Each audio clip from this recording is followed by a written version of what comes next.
ఏంటంటే దేవుడు తన బిడ్డలకు పెద్ద కుమారునికి ఇంటి బాధ్యత, తల్లిదండ్రులు చూసే బాధ్యత. మరి యేసు ప్రభు తర్వాత చాలా మంది కుమారులు కుమార్తెలు కలిగారని ఉంది. కానీ యేసు ప్రభు అయితే పరిశుద్ధాత్మ వలన జన్మించాడు. కానీ శారీరకంగా తర్వాత మరి అన్నదమ్ములు కలిగి ఉన్నాడు ఆయన. కానీ బాధ్యత ఎవరిదంటే ఎంతమంది ఉన్నా, ఎంత హోదా ఉన్నా, ఎంత డబ్బు ఉన్నా కానీ ఇంటిలో తల్లిదండ్రులు చూసుకునే బాధ్యత ఎవరిదంటే పెద్ద కొడుకుదే.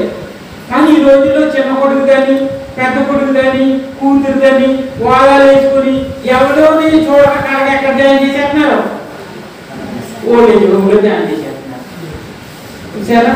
కానీ యేసు ప్రభు అంత శ్రమ పడుతున్నా కానీ తన బాధ్యత నెరవేర్చిన కొరకు అక్కడ యేసు ప్రేమించినటువంటి శిష్యుడు, ఆయన తన తల్లిని తాను ప్రేమించిన శిష్యుడు దగ్గర నిలిచుండటం చూసి అమ్మా ఇదిగో నీ కుమారుడు తన తల్లితో చెప్పాను. తరువాత శిష్యుడు చూసి ఇదిగో నీ తల్లి అని చెప్పాను.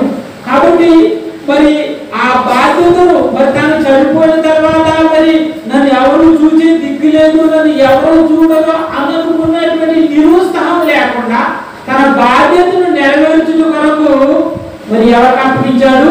తన శిష్యుల్లో లేక యేసును ప్రేమించేటువంటి శిష్యుల్లో ఒక శిష్యునికి మరి అప్పగించినట్లుగా మనము చూడగలుగుతున్నాం. అందు గురించే మనం చూస్తా ఉన్నాం అక్కడ మరి ఎపిసిలు రాసిన పత్రికలో మనం చూస్తాం. ఎపిసిలు రాసిన పత్రిక సన్మానించాలి. మరి మనం అలాగే చేయగలుగుతూ ఉన్నాం.